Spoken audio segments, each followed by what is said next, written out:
નમસ્કાર મિત્રો, હું છું નરેશ શુક્લ અને આપ સાંભળી રહ્યા છો ગ્રંથ પરિચય.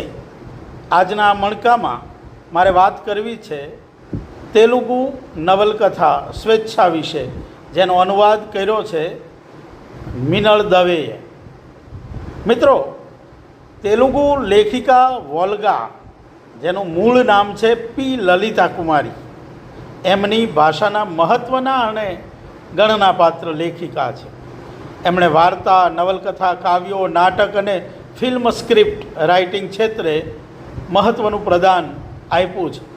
આ ઉપરાંત વિદેશી કૃતિઓને તેલુગુ ભાષામાં અનુદિત કરવાનું કાર્ય પણ એમણે કર્યું છે. વૈશ્વિક સ્તરે યોજાતી વિશ્વ સ્ત્રી પરિષદોમાં એમણે ભારતીય પ્રતિનિધિ મંડળના સભ્ય તરીકે એકથી વધારે વાર હાજરી આપી છે. અનેક પુરસ્કારો એમને પ્રાપ્ત થયા છે. પોતાને સોશિયાલિસ્ટ ફેમિનિસ્ટ તરીકે ઓળખાવતા લેખિકાની આ નવલકથાએ એમને ઘણી બધી પ્રસિદ્ધિ તો અપાવી છે, સાથોસાથ ભારતની અને ખાસ કરીને તેલુગુ સાહિત્યની નારીવાદી નવલકથાઓમાં અગ્રહરોળમાં સ્થાન પણ અપાયું છે. એનો અનુવાદ ગુજરાતીના જાણીતા અધ્યાપિકા, ઉત્તમ વક્તા એવા મિનળ દવેએ કર્યો છે, જેમના એક વાર્તા સંગ્રહ અને વિવેચન સંગ્રહ અત્યંત ચર્ચામાં રહ્યો છે. એમણે આ અનુવાદ કર્યો છે. સ્વાભાવિક જ આપણને રસ પડે. એમની નારીવાદી નવલકથા સ્વેચ્છા પ્રકાશિત થયા પછી ગુજરાતી સાહિત્યમાં આ અનુદિત કૃતિને પણ ઉમળકાભેર આવકારવામાં આવી છે. અનેક લેખો અને ખાસી ચર્ચા એના વિશે જુદા જુદા માધ્યમોમાં થઈ. યુનિવર્સિટીઓના અભ્યાસક્રમમાં પણ એને સ્થાન આપવામાં આવ્યું છે. સાહિત્ય અકાદમી દિલ્હી દ્વારા આ અનુવાદને પોંખવામાં આવ્યો છે. તેનું ગૌરવ સાથે આપણે નોંધ લેવી જોઈએ. એમણે આ કથાના આરંભે, એટલે કે મિનળ દવેએ કથાના આરંભે લેખિકાનો વિગતે પરિચય તો કરાયો જ છે, સાથોસાથ તેલુગુ સાહિત્ય પરંપરાની આછી રૂપરેખા આપીને એમાં આ સ્વેચ્છા નવલકથા આવી ત્યાં સુધીનો ચિતાર પણ આપ્યો છે.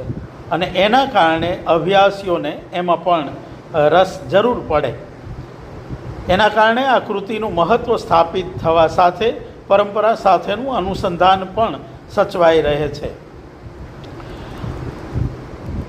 ગુજરાતી ભાષામાં ઈલા અરબ મહેતાએ 32 પૂતળીની વેદના અને પછી કુંદનિકા કાપડિયાએ 7 પગલાં આકાશમાંથી નારીવાદી નવલકથાનો આરંભાયાનું સ્વીકારવામાં આવે છે.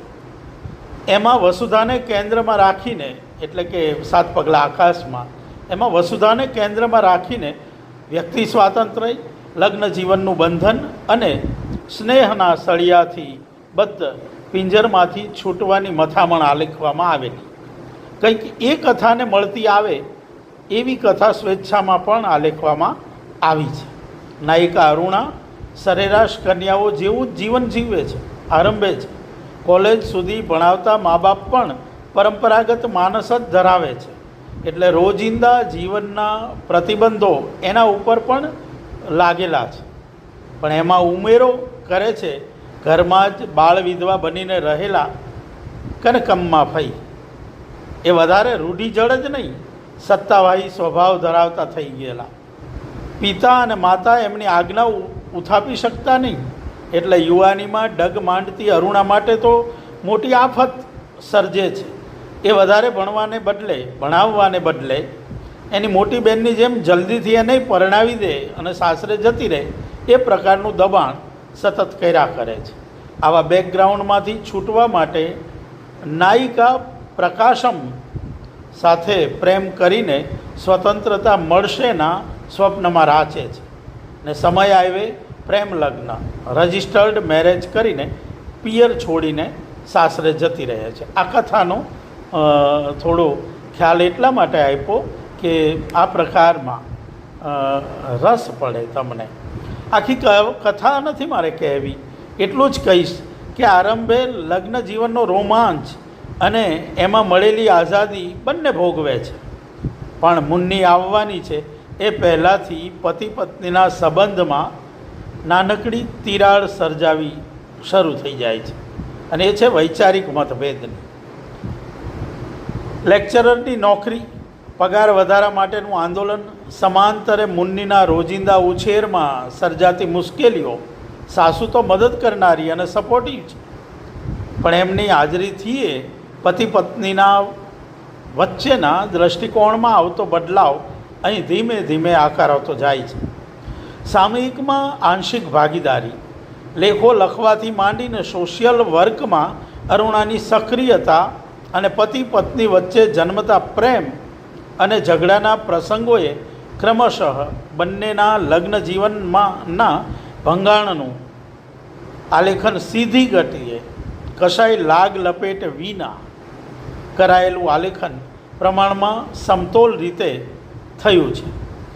રેપનો ભોગ બનેલી સ્ત્રી સાથેની મુલાકાત, ત્યાર પછી વેશ્યાઓની સમસ્યાઓ સાંભળતી અરુણા ક્રમશઃ વધારે ને વધારે ગૂંગળામણ અનુભવતી જાય છે.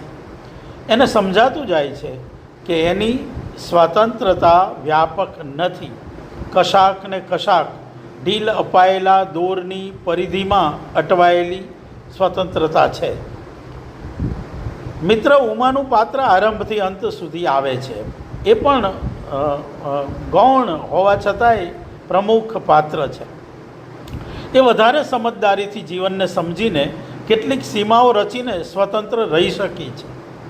એ લિવ ઇન સંબંધો તરફ વળી છે, પણ એ જાણે વહેલા જાણી ગઈ છે કે પરંપરાગત ભારતીય લગ્ન પ્રથાથીની ખોખલાઈ અરુણા એની આસપાસમાં વિવિધ દિશામાં સક્રિય પુરુષ સહકાર્યકરોની ખોખલાઈને પણ ઓળખતી જાય છે. ત્યારે બધું જ છોડીને સમાજ સેવા કરવા, ખાસ કરીને સ્ત્રી સ્વાતંત્ર્ય માટેની મથામણ કરવા ને જીવન એમાં જ વ્યતીત કરવા માટે ઘર છોડી દે છે. પુત્રીને પણ છોડીને આવે છે. જોકે એ પુત્રી વિરહમાં વ્યથિત છે. હવે પ્રકાશમ સાથે કોઈ લાગણી બચી નથી. હવે સ્નેહની બેડી એને ખપતી નથી. નવલકથાનો આવો ખુલ્લો અંત મૂકવામાં આવ્યો છે, જે ઘણા બધા પ્રશ્નો સર્જે. ઘણી રીતે વિચારતા કરતા થઈ જાઓ એ રીતે આ કથા છોડાય છે. આગળ સંકેત આપ્યો તેમ આવા સ્પષ્ટ એવા વાદ, આગ્રહભરી વિચારસરણીથી પ્રેરાઈને લખાયેલી કથા છે. એને સાહિત્ય કૃતિ તરીકે મૂલવવાને બદલે નારીવાદી કથા તરીકે જ તપાસવાની રહે. મિનળબેને પ્રસ્તાવનામાં જણાવ્યું છે કે આ કૃતિનો બૌદ્ધિકો દ્વારા ખાસો વિરોધ થયેલો, પણ સામાન્ય વાચકને સ્પર્શી ગયેલી. 2 વર્ષના ટૂંકા ગાળામાં એની 1 લાખ નકલ વેચાઈ ગયેલી. આશા છે એ ઘટના ગુજરાતી ભાષામાં એ રિપીટ થાય. મિનળબેનને શુભેચ્છાઓ.